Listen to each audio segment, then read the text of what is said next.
Semua umat Katolik tahu penampakan Bunda Maria di Lourdes, tapi banyak dari kita tidak tahu 18 penampakan yang terjadi, apa saja yang terjadi di setiap penampakan. Dalam video kali ini akan dibahas ke-18 penampakan, apa saja yang dialami Bernadette di setiap penampakan itu. Penampakan pertama, Kamis 11 Februari 1858. Hari itu Bernadette ditemani saudara perempuannya dan seorang teman pergi ke Massabielle di tepi sungai Gave.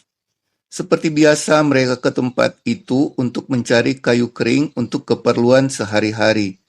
Tempat itu ada di seberang sungai dan mereka harus menyeberang sungai jika ingin ke tempat itu. Teman-teman yang lain telah berada di seberang sungai, tapi Bernadette masih mencari-cari tempat yang bisa dia seberangi tanpa membasahi kaus kakinya. Tapi ternyata tidak ada. Dan saat Bernadette hendak melepas kaus kaki untuk menyeberang sungai, dia mendengar ada suara seperti embusan angin.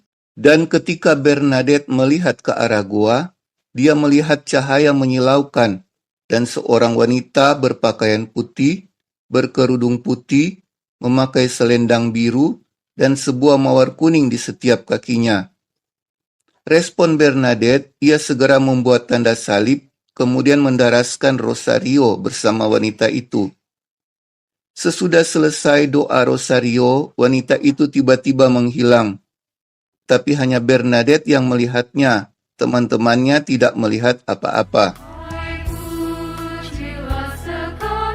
Penampakan kedua, Minggu 14 Februari, 3 hari sesudah penampakan pertama. Sekalipun tidak diizinkan orang tuanya, tapi Bernadette merasa ada kekuatan batin yang memanggil dia kembali ke gua, tempat terjadi penampakan pertama. Bernadette minta izin pada ibunya, dan atas desakan permintaannya, akhirnya ibunya mengizinkannya untuk pergi. Baru saja Bernadette selesai puluhan rosario pertama, wanita yang sama muncul kembali di gua tersebut. Wanita itu memercikkan air suci pada Bernadette, dan wanita itu tersenyum dan menundukkan kepalanya. Dan seperti penampakan pertama, ketika rosario berakhir, wanita itu menghilang.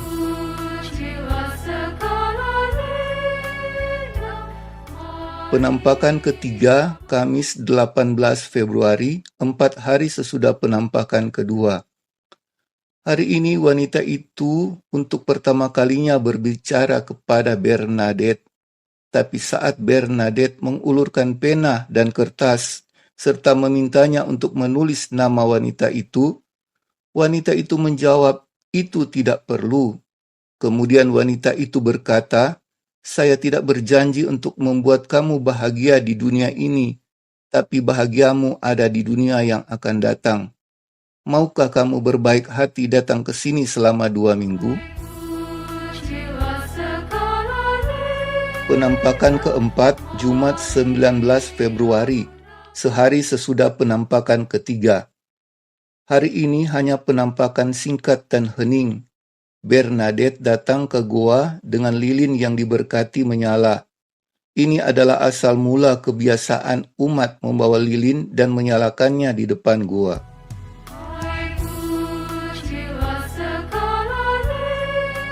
Penampakan kelima, sehari sesudah penampakan keempat, Sabtu 20 Februari. Hari ini wanita itu mengajari Bernadette berdoa, yaitu doa pribadi. Kali ini penampakan dalam keheningan. Tapi di akhir penampakan, Bernadette diliputi kesedihan yang luar biasa. Tapi tidak diberitahu pada umum apa yang menyebabkan Bernadette bersedih. Ada pesan pribadi yang telah disampaikan dan hanya Bernadette yang tahu.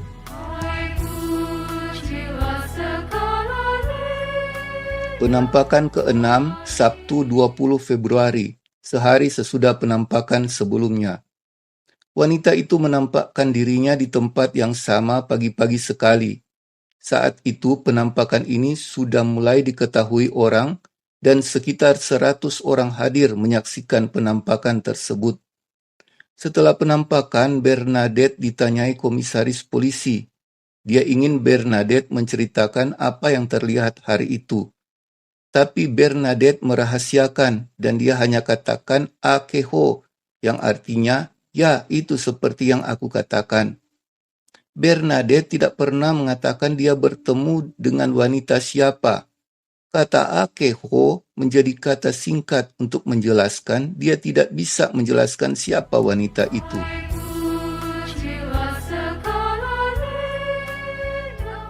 Penampakan ketujuh, Selasa 23 Februari, 2 hari sesudah penampakan sebelumnya. Hari ini yang datang menyaksikan Bernadette semakin banyak, sekitar 150 orang. Tapi dalam penampakan ini, wanita tersebut mengungkapkan kepada Bernadette sebuah rahasia yang hanya untuk dia ketahui dan tidak bisa diberitahu kepada siapapun.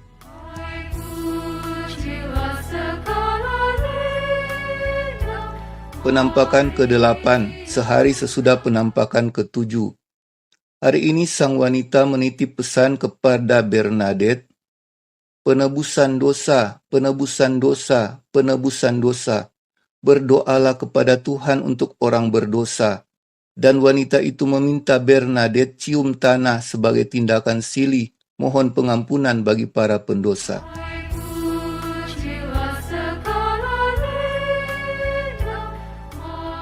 Penampakan ke-9, sehari sesudah penampakan sebelumnya, Kamis 25 Februari. Orang hadir sudah mencapai 300 orang. Hari itu wanita itu menampakkan diri dengan permintaan kepada Bernadette supaya dia pergi mencari mata air. Dan Bernadette hanya menemukan mata air yang sedikit airnya dan kotor berlumpur. Pada upaya menggali keempat, barulah air bisa diminum. Wanita itu meminta Bernadette makan tumbuhan pahit yang ditemukan dekat mata air. Kemudian wanita itu menghilang. Orang banyak yang melihatnya menuduh Bernadette gila, tapi Bernadette katakan itu dilakukan tanda silih untuk memohon pengampunan bagi orang berdosa.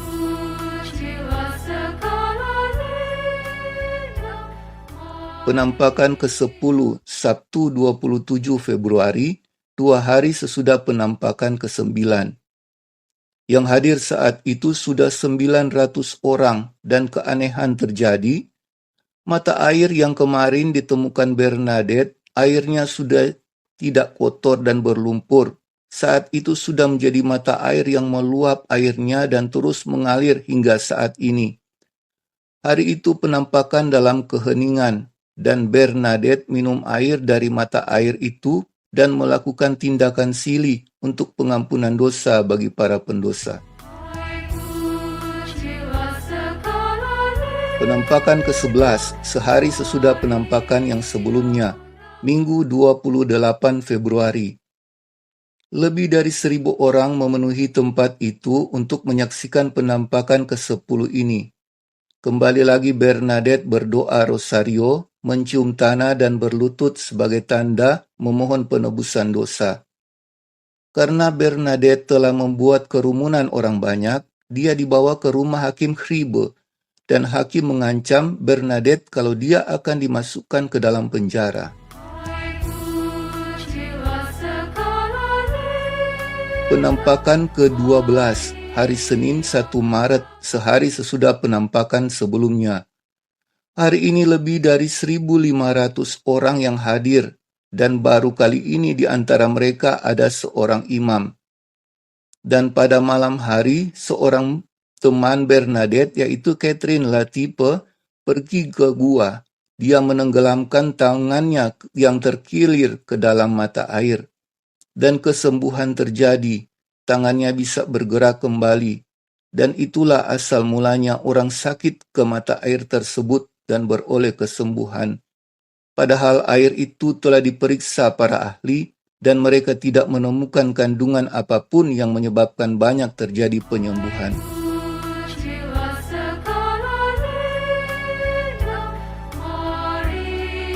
Penampakan ke-13, Selasa 2 Maret, keesokan hari dari penampakan ke-12.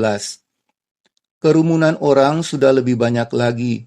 Saat itu wanita itu berkata kepada Bernadette, "Pergi dan beritahu para imam, supaya mereka datang ke tempat ini dalam prosesi dan bangun kapel di tempat ini."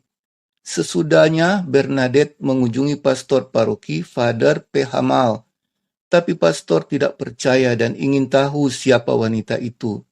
Selain itu, pastor memilih satu tanda sebagai penguji, yaitu pastor ingin melihat bunga semak mawar liar di Hroto di tengah musim dingin, sesuatu yang tidak mungkin.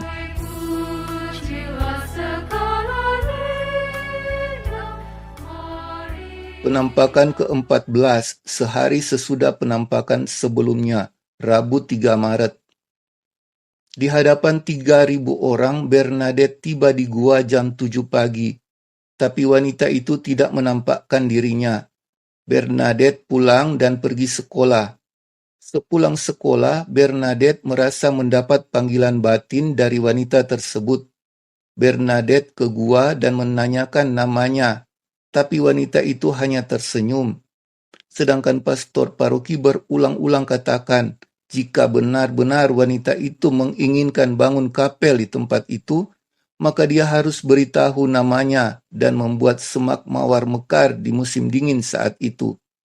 Wanita itu belum beritahu namanya, supaya dunia tahu Bernadette benar-benar tidak tahu sebelumnya siapa dia.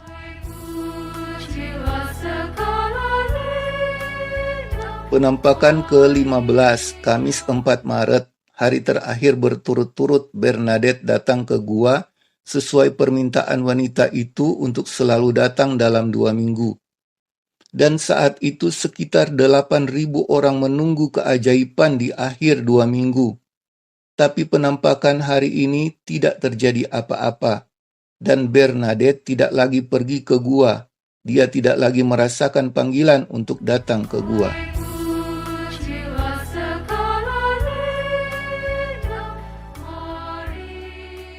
Penampakan ke-16, Kamis 25 Maret.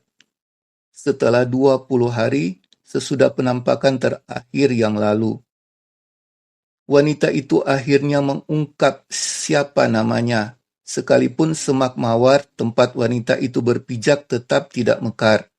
Tapi saat itu Bernadette katakan wanita itu mengangkat matanya ke surga, menyatukan tangannya seperti sedang berdoa yang terulur dan terbuka ke tanah, serta berkata kepada Bernadette, "Que soy era Immaculada Concepcio," artinya saya dikandung tanpa noda. Bernadette berlari sepanjang jalan dan mengulang-ulang nama yang disebut wanita itu. Bernadette takut dia lupa karena dia tidak mengerti kata-kata itu, jadi dia sebut nama itu berulang-ulang. Pastor paroki kaget dan heran Bernadette, seorang gadis desa, bisa tahu tentang ungkapan teologis yang 4 tahun sebelumnya, yaitu tahun 1854, Paus Pius ke-9 menyatakan ini sebagai dogma kebenaran iman Katolik. Maria dikandung tanpa noda, bahkan mengucap dengan kata-kata yang Bernadette tidak mengerti artinya, dan dia tidak tahu kalau ungkapan itu diberikan kepada Bunda Maria. Penampakan ke-17, Rabu 7 April, 13 hari sesudah penampakan yang beritahu siapa wanita itu. Pada penampakan kali ini, Bernadette harus menjaga supaya lilinnya tetap menyala. Tapi karena itu sampai nyala api menjilati sepanjang tangannya. Tapi herannya nyala api itu tidak membakar tangannya. Seorang dokter medis yang menyaksikan, dia menyatakan kejadian itu mustahil tanpa campur tangan Tuhan.